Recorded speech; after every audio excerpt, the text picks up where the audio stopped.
If you are someone that can feel other people's energy, you might just be an empath. Now, what is an empath? Good question. That's exactly it. You're able to tune into others via your third eye and feel the feelings of other people, and sometimes even their thoughts.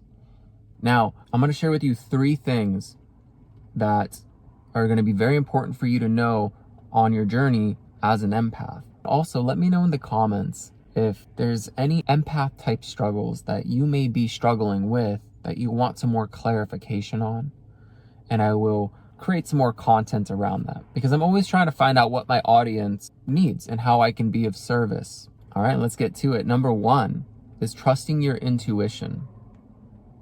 Always. You know that feeling when something feels off or you shouldn't go and do that thing? Well, 1, probably because it doesn't feel like it's in alignment for you. You might be even having really vivid dreams, and then you might be wondering, why are some of these dreams becoming reality? Or something similar happens in the dream that happens in real life after having the dream. Now, I'm going to give you one example. I have a coaching client, and he's recently been awoken to his higher self. He actually had a dream with a friend that he hasn't spoke to in a very long time. They both had the exact same dream, and they called each other to talk about it, and they're like, holy crap. And then, when I met with him for his next session, he told me, wow, this stuff is real. I can't deny it anymore. That's so magical the way that happened. They literally communicated in a dream together. Now, also, this same person was going to a festival, and I actually had a dream about this client where me and him went to go party, and he was canceling his trip to go to the festival. And then I was like, while we're at the party, I'm like, F it, let's just go. It's an hour. I'll go with you, and we'll just have fun. It's an hour drive.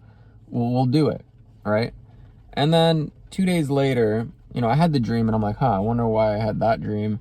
And I've had very vivid clairvoyant type dreams that end up becoming real, or there's something there. And so 2 days later, we have our session, and I let him know, hey, I have something to tell you after our session. And then during that session, he told me that he was actually planning to go to the festival originally alone, and he ended up actually finding people on Reddit, online people on Reddit, just to go with. And luckily he ended up talking to his coworkers, and they talked him out of it, because you don't know these people. You're gonna go on a trip, you're about to rent the car and everything. And they're like, yeah, that just sounds like a bad idea. You get robbed, or something can happen. What was interesting is he told me that, and then I'm like, whoa, I actually had this dream where you canceled your original plans, and then we were going to go together, so in an interesting way, and I didn't know about it in the previous sessions I've had with him. I didn't know he was going to meet up with random online people. He didn't tell me that part. And if he did, I would have said, hey, that's a terrible idea, right? Also, a few days ago, he sent me a screenshot between him and one of the other Reddit people, because he was going in a group, and the other Reddit people went on the trip together, and the guy that had set up the posts and everything basically robbed the other guy, and texted him hey, I don't know if your intuition kicked in or what happened, and it's a good thing you pulled out last minute, because that guy robbed him and influenced him to do not good choices. Things got really hectic. So that was my plan, was to share with him hey, if you have anything funky going on that may seem weird, if you would have told me he's going with a bunch of random people he has never met in his entire life, just off the internet, I'd be like, yeah, for sure, don't do that. So even for me, that allowed me to remind myself that I shouldn't be ignoring my dreams. So that is how intuitive you can get. You can have vivid clairvoyant dreams that end up happening. So if you are dreaming about people and there seems like something is happening, talk to them about it, especially if it's people you care about. Number 2 is setting healthy boundaries. Okay, because we as empaths, typically as we tune in other people, we love to be the helper. We love to help others and be at service. And part of doing so, it's mainly for a couple different reasons. unless you're doing it out of complete kindness and you don't expect anything in return, and you're already good at setting healthy boundaries, then you can probably skip to step 3. However, reason number 1 is people pleasing.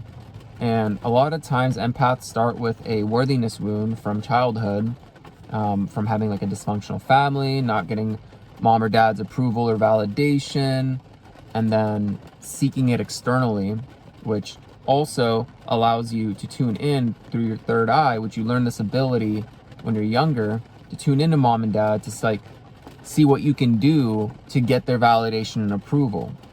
And then you end up picking up this like people pleasing tendency. So throw that out the window. Okay, people pleasing is over. Do things out of kindness and know when to not overextend, because you will burn out and you will feel like you're not actually getting what you want in return. And later, either people are going to start taking advantage of you because they know you're just willing to give and you're going to show up whenever they ask. And when you start setting boundaries later on, they may start seeing you as a problem. And I know that happened to me. So remember that if you're going to do something, you're doing it out of kindness and not that you're trying to get validation and approval, that you're worthy. Like, if I do this for you, I'm going to feel like I'm valuable, that I'm worthy. You'll see how amazing I am that you don't want to leave. You know, like you want to keep someone there. And that also stems from sometimes an abandonment wound. And part of not getting mom and dad's validation approval, in a sense, we start to feel slightly abandoned from them. And for me, growing up, my parents always worked. So most of the time I was left alone at home, even at like 7 years old, 8 years old. Like, I remember being a little kid and like, you know, just having a little parakeet, and then for, you know, 8 hours, 12 hours of the day, like I'd be alone. So yeah, part of it also is you end up abandoning yourself when you're constantly attending to the needs of others and not focusing on your own needs. That's why setting healthy boundaries, knowing when to create the boundary of saying no. And the second thing is with setting healthy boundaries is a lot of empaths start to feel guilty when they say no, or they take away their energy from the people, because now you can see their reaction. You can see like how they're disappointed that you're not going to be there, you're not going to show up. You start to feel that or internalize it. Or maybe they're not disappointed and you start to think so, that you're going to lose value if you don't do the thing, or if you don't go to this birthday party that you don't want to go to. When you say no and set a boundary, after that, it's their shit to deal with, not yours. It's not your job to internalize or mitigate how they're feeling, because in doing so, and you start to feel bad, you're just going to be a pushover that goes back to the people-pleasing tendencies, and you're not protecting your energy.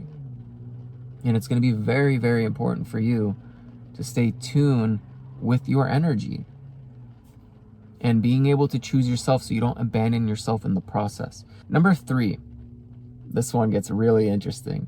This one is more telepathic based.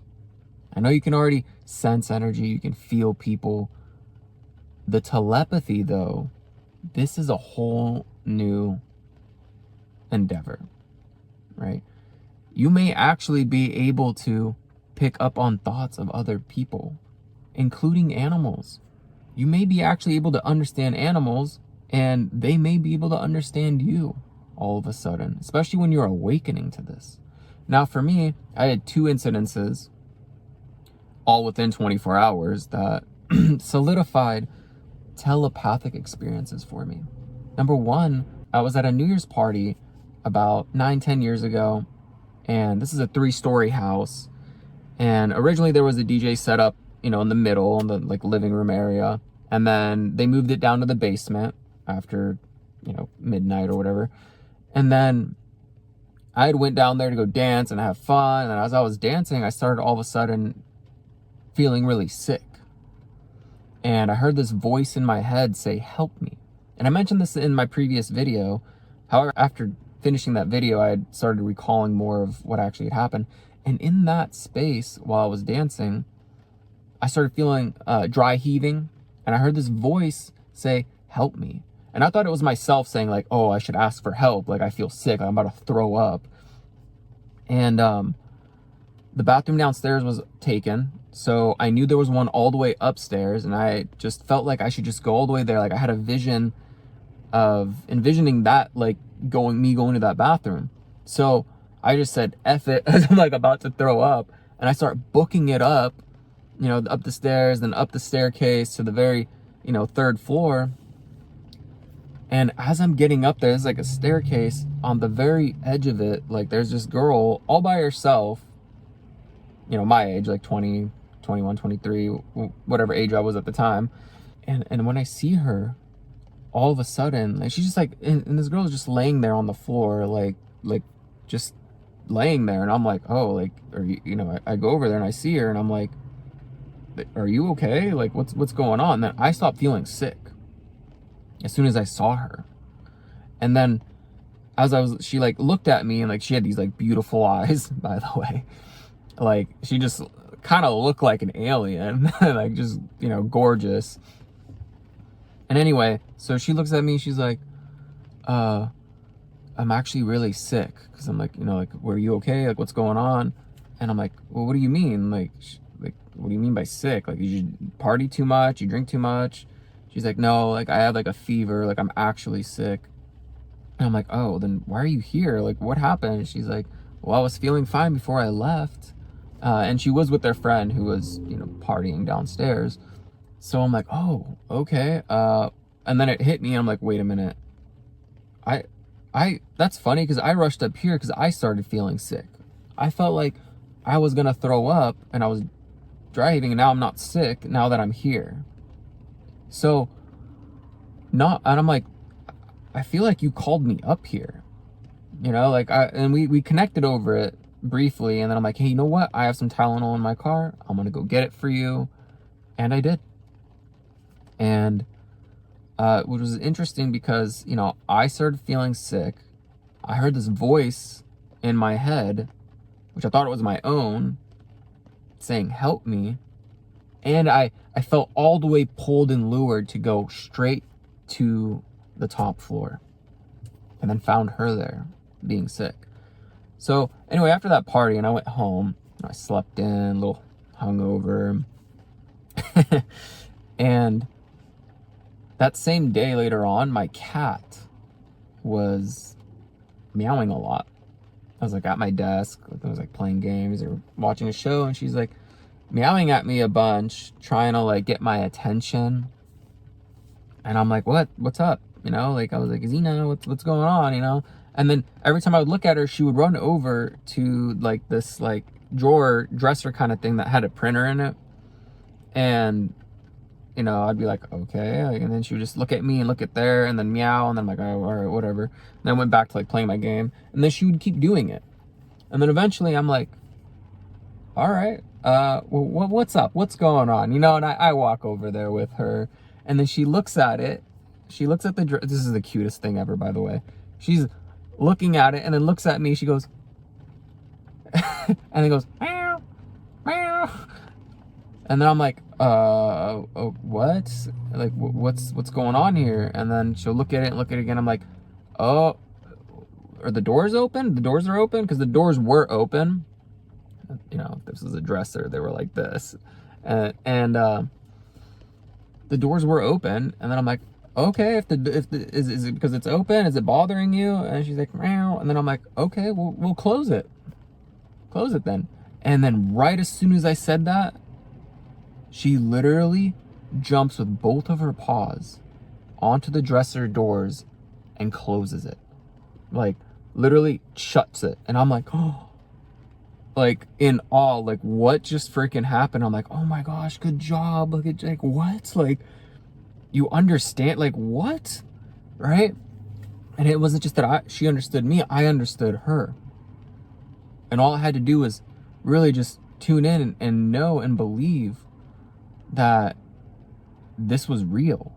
And after that, I started being awakened and started figuring out things about like being an empath, telepathic experiences. I was looking this up like crazy, and then you know, there wasn't that much information back then. Now it's a little bit more mainstream.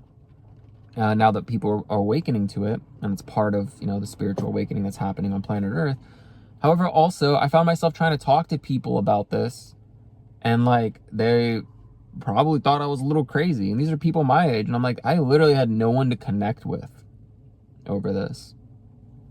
There was not one person that I could connect with and tell them, well, I did tell people. Nobody could connect and relate. So let me know in the comments if you've experienced any of these empathic traits. Let me know what helped, and maybe even like talking to animals or understanding animals. And like and subscribe so that way you can be notified when more of my content gets released. Love and light vibration out. Have a pleasant, wonderful, magnificent, transformative, alchemizing day.